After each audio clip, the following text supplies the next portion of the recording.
जी कहिए। मैडम जी मुझे पैसे चाहिए। आगे किसी और से मांग लो, मेरे पास छुट्टे नहीं है। मैडम जी मुझे छुट्टे पैसे नहीं चाहिए, 50,000 रुपए चाहिए। क्या? तुम हो कौन और कहां से आए हो? मैडम मेरा नाम रजत है, मैं रामपुर के पास वाले गांव से आया हूँ। पर तुम मुझे कैसे जानते हो? नहीं मैडम, मैं आपको नहीं जानता, मैं इस शहर में पहली बार आया हूँ। भैया देखो, 100-200 रुपए की बात होती तो मैं तुम्हारी मदद कर भी देती, लेकिन 50,000 रुपए कोई किसी अनजान को क्यों देगा?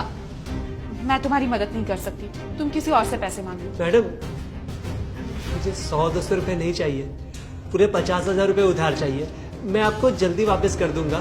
भैया मैं तुम पे कैसे विश्वास करूं? कल को अगर तुमने पैसा नहीं लौटाया या फिर तुम्हारा पता गलत निकला तो मैं तुम्हें कहाँ ढूंढूंगी? मैडम जी मैं आपके पति को जानता हूँ, हम 10 साल पहले ट्रेन में मिले थे, उन्होंने ही मुझे यहाँ का एड्रेस बताया था। आपके पति कहाँ हैं? वो तो ऑफिस गए, शाम तक आएंगे। आप भी शाम को ही आ जाना तब। मैडम जी शाम को 7 बजे गांव की आखिरी ट्रेन है, इसलिए मैं ज्यादा देर नहीं रुक पाऊंगा। आप एक बार अपने पति से बात करके उन्हें मेरे बारे में बता दीजिए प्लीज। ठीक है, आप यहीं रुको, मैं अभी आऊँ।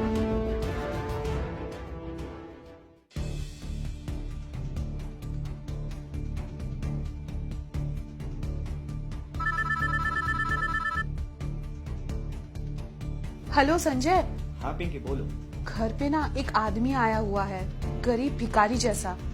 बोल रहा है कि तुम्हें ट्रेन में 10 साल पहले मिला था और मुझसे 50,000 रुपए मांग रहा है। पिंकी तूने चाय नाश्ता करा, मैं जल्दी आता हूँ।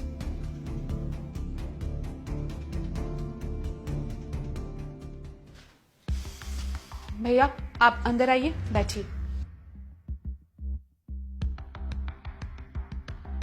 मैं पानी लाती हूँ।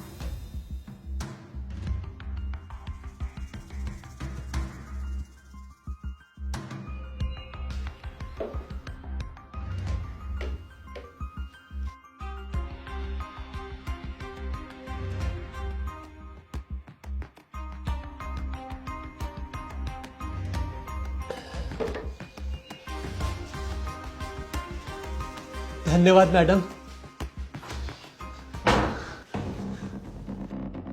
अरे साहब आप आ गए, आपने मुझे पहचाना? मैं रजत। भाई मैं तुम्हें कैसे भूल सकता हूँ? मुझे याद है 10 साल पहले ट्रेन में मेरी किसी ने जेब काट ली थी, तब तुमने मुझे 2,000 रुपए देके मेरी मदद की थी। उस वक्त तुम ना होते तो मैं जरूरी मीटिंग में नहीं जा पाता, और तुमने मुझे अपना एड्रेस भी नहीं दिया था ताकि मैं तुम्हें पैसे लौटा सकूं।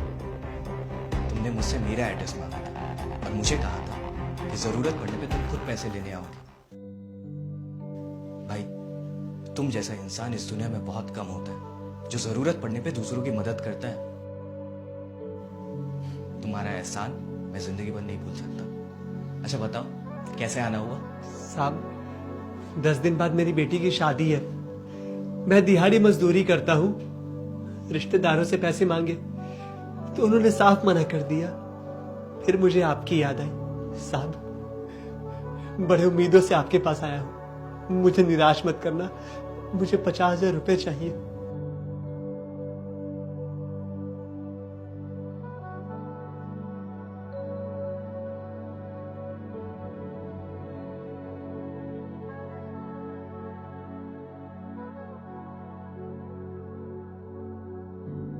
संजय कोई जरूरत नहीं है उसे 50,000 रुपए देने की। उसने तुम्हें 2,000 रुपए दिए थे ना, तुम उसे 4,000 रुपए दे दो और पीछा छुड़ाओ इस मुसीबत से। पिंकी उस गरीब ने इंसानियत दिखा के मेरी मदद की थी और तुम मुझसे नीच हरकत करवा के उसके नजरों में गिराना चाहती हो? हाँ हटो तुम।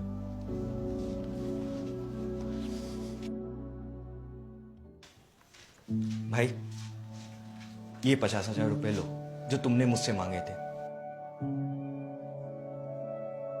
और ये 50,000 रुपए हमारी तरफ से तुम्हारी बेटी के कन्यादान के लिए।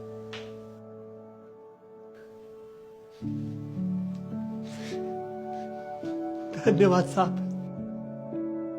तुमसे एक विनती है कि इसे उधारी समझ के मत लौटाना। साहब आप बहुत नेक दिल इंसान हो।